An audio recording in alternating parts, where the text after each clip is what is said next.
Bonjour à tous ceux qui respirent, Rénal Bordin de la série Vidéo Conseils de sérénité durable. Encore merci pour tous vos retours que vous faites, notamment dans vos commentaires et tous les partages et toutes les sollicitations que je reçois, ça fait très plaisir. Et il y a quelques semaines, quelques mois de cela, j'avais lancé une petite enquête et je t'avais demandé en fait de me dire en gros quel était ton plus gros problème pour revenir à la sérénité durable. Et dans les retours que j'ai obtenus par rapport à cette question-là, on m'a posé la question de savoir comment être positif. Sujet, voilà, forcément, qui va au-delà des 5 minutes euh, qui me sont allouées pour pouvoir faire ces vidéos quotidiennement. Comment être positif, c'est surtout ne pas être négatif, voir le verre à moitié plein que plutôt qu'à moitié vide. Tu vas me dire, ça c'est, on va dire, c'est une constante. C'est quelque chose de très, voilà, de très commun de dire ça. Hein. Bon, là pour le coup, tu as dû déjà l'entendre parler, mais j'aimerais aller un petit peu plus profond pour t'expliquer ce phénomène-là, à savoir que tout part de ton état d'esprit, de ton mindset. Ton état d'esprit, c'est lui qui indique et qui fait rejaillir à ton entourage et envoie une information pour eux et leur dire si tu es quelqu'un de positif, d'enthousiaste ou quelqu'un de négatif qui rechigne souvent, qui parle pas correctement, qui provoque une gêne par ses prises de position. Donc là, souvent, savoir déjà, il faut te rendre compte si tu es positif ou tu es négatif et n'hésite pas à demander à ton entourage, à poser la question, à savoir est-ce que tu trouves que je suis quelqu'un de positif, est-ce que tu trouves que je rayonne et si c'est pas le cas, comment je peux m'améliorer. Et ça consiste surtout à recevoir l'information parce que ce sont souvent des personnes qui t'apprécient pour telle ou telle raison, qui, en lien avec le cœur, avec ce que tu dégages, qui vont te dire que tu peux t'améliorer dans ce domaine-là, qui te rendraient sans doute plus positif que tu ne l'es déjà.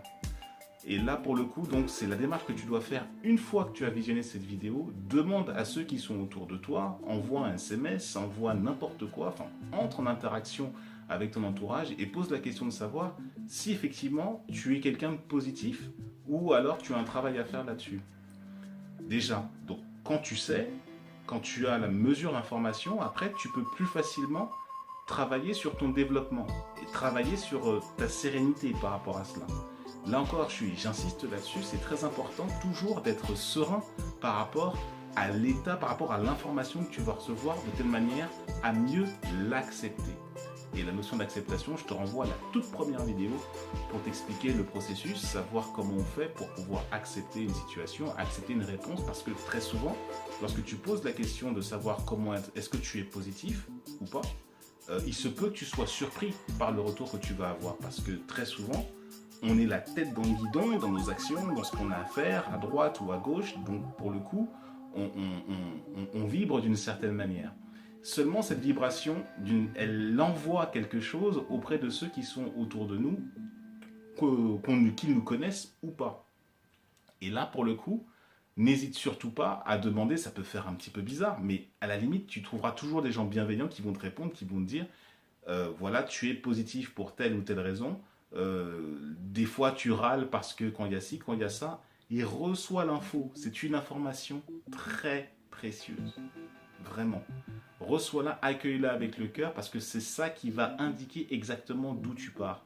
Et si tu sens que tu n'as pas les moyens pour pouvoir passer au niveau supérieur, être plus positif que tu ne l'es déjà, si tu sens que tu manques de ressources ou que tu manques de solutions pour pouvoir aborder ces soucis-là et que tu veux te développer personnellement par rapport à cela, des thérapeutes, des psychologues ou alors des personnes, justement des spécialistes, des coachs du développement personnel pourront t'apporter des solutions.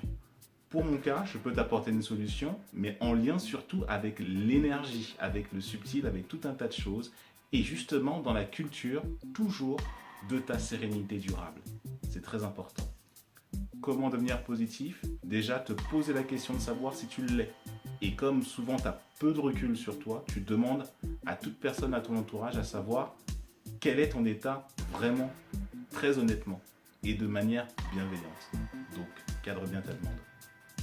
En espérant que ces conseils t'auront apporté des lumières et te permettront d'aller plus loin pour ton propre développement, Je t'invite toujours à commenter, à liker, à partager et à t'abonner à la chaîne YouTube de vidéos conseils de sérénité durable et aussi à télécharger l'e-book 5 clés pour retourner à la sérénité et pour y rester, disponible gratuitement quelque part en haut, en bas. Si tu es motivé, je sais que tu vas trouver. Je te souhaite de très beaux et de très doux instants tout en quiétude et à très bientôt pour une prochaine vidéo.